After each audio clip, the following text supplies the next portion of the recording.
and many of the Gentiles. When Pilate, at the suggestion of the principal men amongst us, had condemned him to the cross, those that loved him first did not forsake him. And the tribe of Christians, so named for him, are not extinct to this day.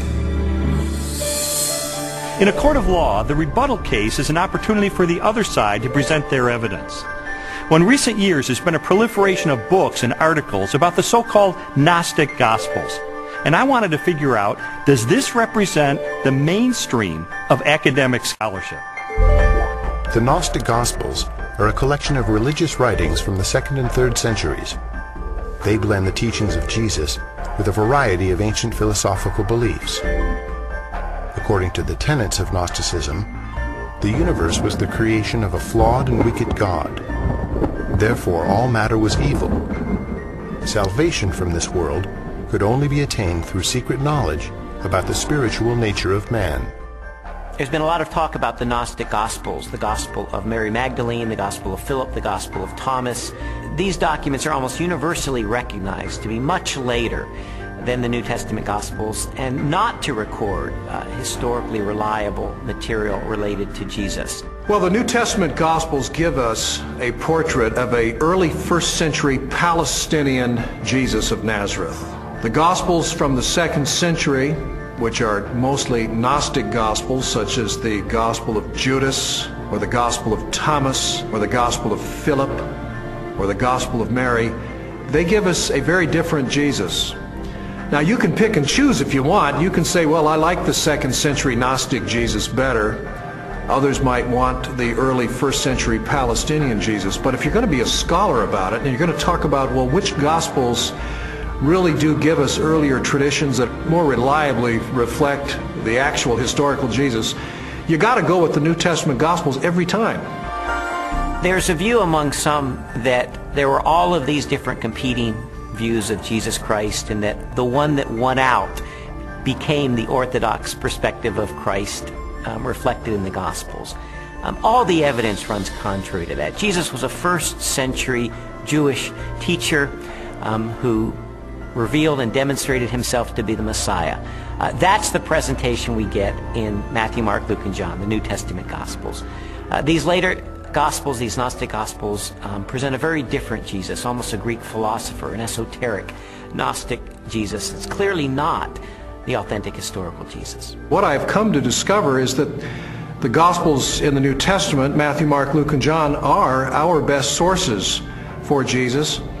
And I've also found that they are reliable, and that from these sources we can form a picture that I believe is very accurate, that tells us about Jesus, what he taught, how he was perceived by his contemporaries, and what his life was really all about.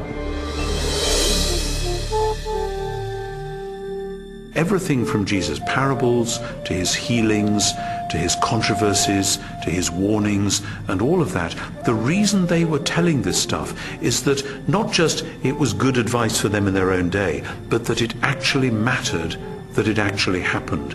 And if it hadn't happened, you're into a totally different worldview, a worldview which is about ideas, which is about self-realization, hugely popular in our culture just now, discovering who I really am. You know, for goodness sake, Jesus didn't come to help me discover who I really am. He came to tell me who he knew I really was and to do something about it. And that's much better news. After a while, as the evidence would accumulate more and more, it was like there were these scales and they began to tip increasingly. And I began to go from a hard-hearted, cynical atheist to someone who was still skeptical, but who was more open-minded, maybe more of a spiritual seeker, someone who was willing to follow the evidence wherever it took me.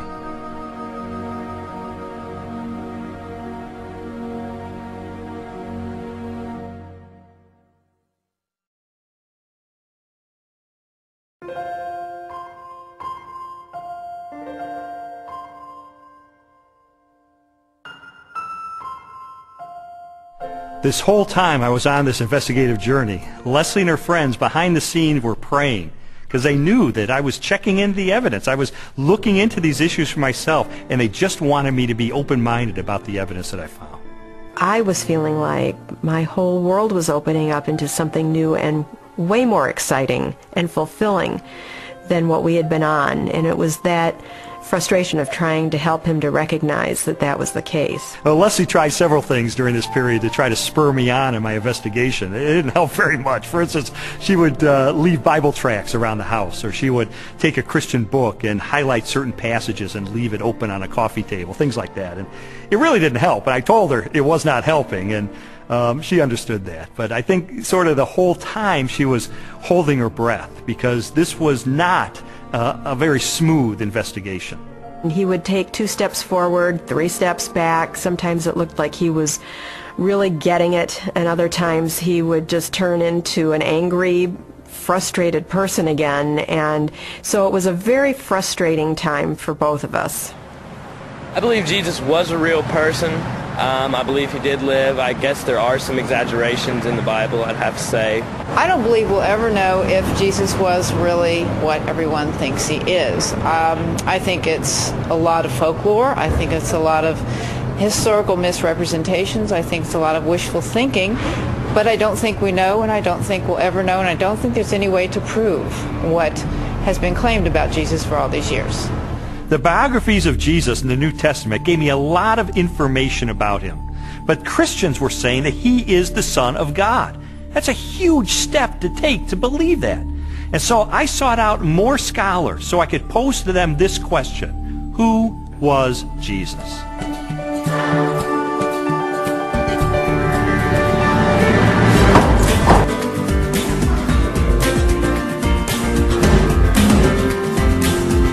Michael Rydelnik, Moody Bible Institute.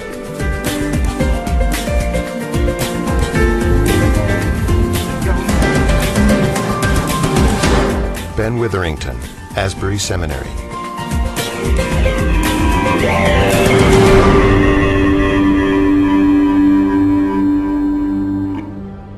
Now, this is one of the things I love about Jesus, and it says something to us.